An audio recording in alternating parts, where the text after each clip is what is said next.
Have you ever felt like you're living two lives at once? I have felt this my entire life. Growing up as a child of Indian immigrants and living in America, that was a huge contradiction, obviously. But I have also felt this in many other ways. I mean, frankly, on a day to day basis, I oscillate between I want stability and security versus I just want to pack up my bags and move to Bali and embark on this full time spiritual path. And I know that I'm not alone. I feel like a lot of us kind of go through these pushes and pulls of what we really care about and feeling like we're being pulled between two different lives in two different directions. And this can show up in so many different ways. And I like to call this the polarity of the values that you hold. And over the years, especially in my adult life, over the past 10 or so years since I graduated college, I have realized that this polarity of values is actually what makes life so rich and beautiful. And it allows you to explore yourself in new ways. And so that's what I want to talk about today. I want to talk about value polarity and how to think about your contradictory values. So we're going to talk a little bit about how this might be showing up in your life and what that looks like. And then I have three different ways to think about this and really ways to reframe this so that you can use the polarity of your values to your advantage, because I think it's a really, really powerful thing. So, polar values might sound like, and these are all coming from my own experience, and maybe you relate to them, but you can also come up with some on your own. But for me, that's looked like being creative versus taking a corporate path. It's being Indian, living in America with immigrant parents, right? Those are two different sets of values. It's around wanting to make money, but also wanting to make an impact. And we can dig into that. It is craving experimentation versus loving certainty. It's craving stability versus loving adventure. So these are a few different values that you might have grappled with in your own life, or really tension between these types of values. I think when I was growing up, I thought that you really had to pick one set of values. You had to say, okay, I embrace stability, so I'm going to take this very lucrative job on Wall Street after college, and that's what I'm going to do. I'm going to move up the corporate ladder because stability is the one thing that matters so much to me in my life. It's what's going to give me security, which is also going to give me a great family life and love. Or in another realm, you might think of, well, I love adventure so much, so I'm going to spend my whole life just adventuring and trying new things out. I'm going to move abroad and I'm going to work at a nonprofit, which I did.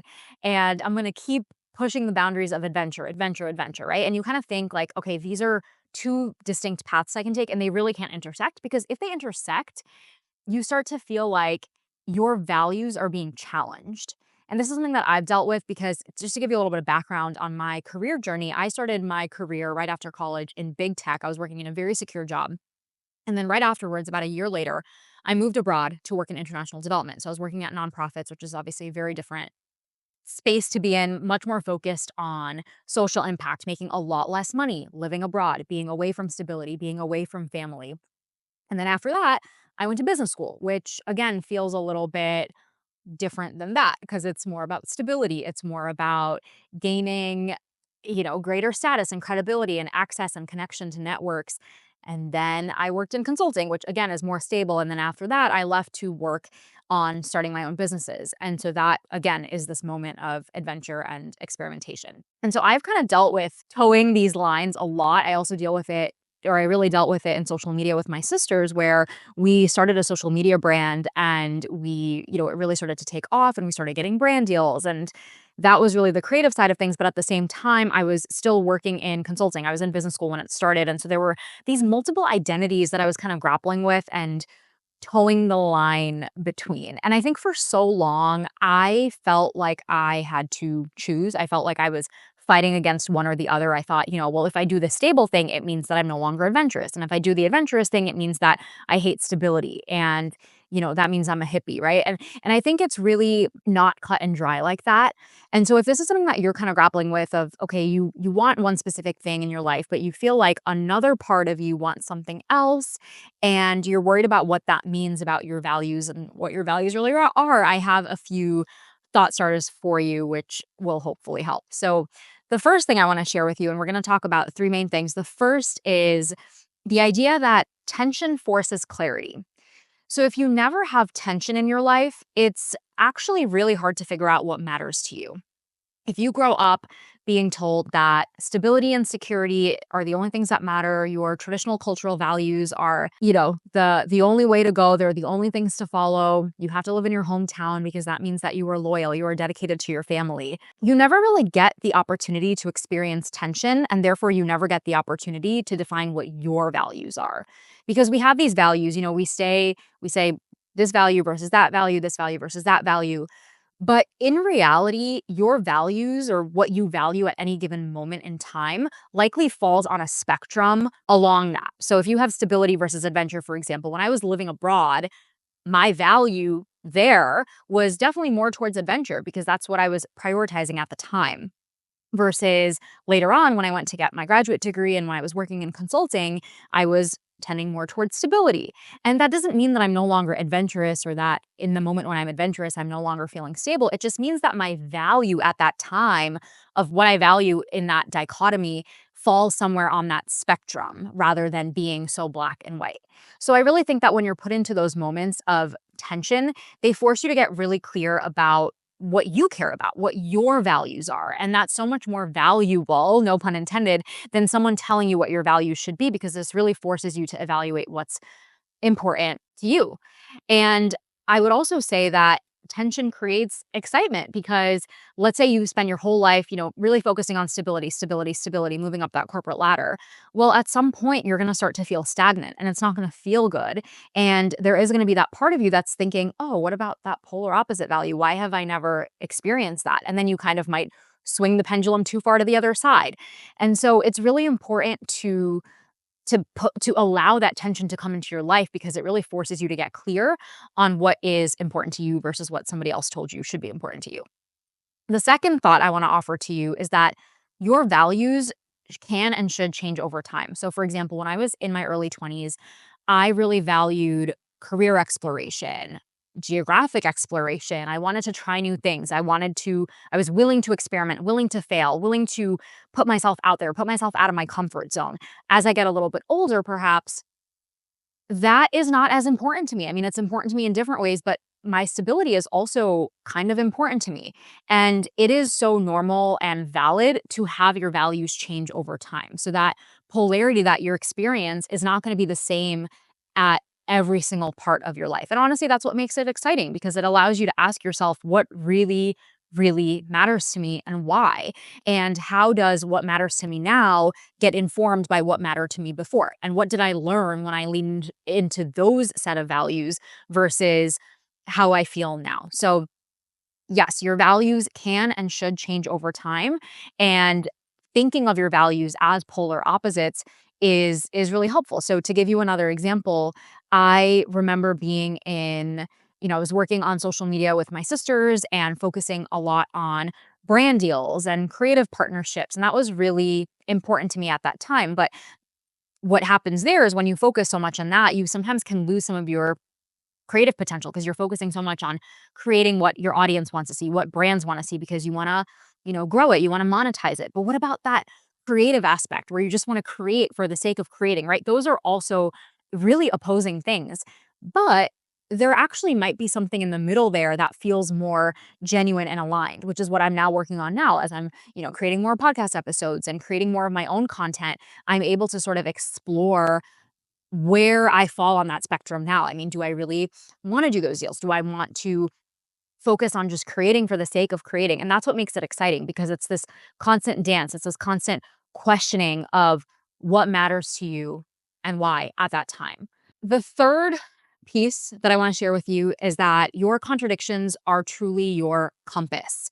And what I mean by that is that as you're able to move through life and define how things are shifting and changing, that also allows you to define your own personal philosophy. So let me give you an example. I was living in New York for the past few years. I had not lived in New York for 11 years since I went to college. And then I moved back to New York in 2022 and I thought, okay, I'm going to be here forever. This is my forever home. I'm going to, I want to be close to my family. This is where I want to spend the rest of my life, where I want to have a family. And then lo and behold, I met my partner who lives in Texas and I got into a long distance relationship. And so that was a huge contradiction to what I thought I valued. I thought I really valued being in New York, being in that geographic environment around people that I knew, going back to my childhood space. And that really challenged me because suddenly I was like, oh my gosh, does this mean that I'm not a New Yorker anymore? Or what does it mean to be in this long distance relationship? It was really challenging to that value that I had. I then moved to Texas last year. And it's really interesting because I feel like by moving here, I realized that it's not that I don't value New York or that I don't value my family. It's something bigger than that. It's that I am trying to create a life where I can really prioritize that. I can prioritize my family. I can prioritize being in New York when I want to. That's what I want to do with the type of work that I'm allowing myself to do and the type of life that I'm designing for myself, while also embracing what Texas has to offer. Here, I get a lot more space. I get more time to think. And that's another value I have is having that brain space, having a place where I feel calm, right? When I'm in New York, I feel like I am just constantly surrounded by so much noise and hustle and bustle. And I felt like as much as I loved living there for 2 years, I also felt like I kind of lost touch with my inner voice, with my inner compass because there was so much going on around me. There were so many social scenes that I was a part of and so many things that were expected of me because it was this place that I had so much history in. And so now I'm able to design a life that matches those values of like, okay, New York versus not New York, but actually I'm somewhere on the spectrum there where I can still have New York be a part of my life, but maybe it doesn't need to be a huge part of my life because I also value these other things such as being in a calmer space, having my own thing I can create and being away from all of that noise. And so that's a point where I feel like my contradictions are serving as my compass as I'm thinking about the rest of my adult life and where I want to be. So that's a little bit around values and feeling like you might be towing different lines. And I think this is especially important if you are in a couple different situations. The first might be if you are choosing a job that feels challenging in some ways where you feel like, do I really align with this? Right. So for me, I had to think about that very deeply when I was working at a nonprofit. I was working in nonprofits for 3 years before I went to business school. And I really enjoyed it because it was focused on impact. I was around a lot of like minded people, but I was also foregoing a lot of money. And I had to ask myself what matters to me. In that moment, it was that I wanted to prioritize that adventure. I wanted to prioritize being around those like minded people, making an impact, doing something that was so out of my comfort zone. And I know that it was challenging to my other value of stability. So that's kind of what made my life interesting. And I think that's something that I want to continue thinking about and leaning into as I go about my adult life, because I think so many times, we get stuck in one thing or we get really dogmatic about our values where we think, okay, well, if I did this, this is what that means about me. And that means I have to continue having this identity. And that's really just not true. Like you're allowed to change your mind. You're allowed to shift your values and really embrace that polarity. So I hope this gives you a little bit of something to think about as you might be towing these different lines of your values. And if this resonated with you, I would love to know what resonated with you, what you're taking away from it, what types of values you're exploring, where there's tension in your life, because that's what makes life exciting. It's kind of like thinking of your life as a movie, right? In any good story, there's tension, there's conflict, and if there isn't any, then you kind of lose that vivaciousness and that livelihood that you have. So again, would love to hear from you on what resonated and what's sticking for you, what you're working on. Please, if you enjoyed this episode, feel free to share it with a friend. Do all the things, subscribe, follow, like, comment, and I will catch you next time. Thank you again for tuning in. Bye.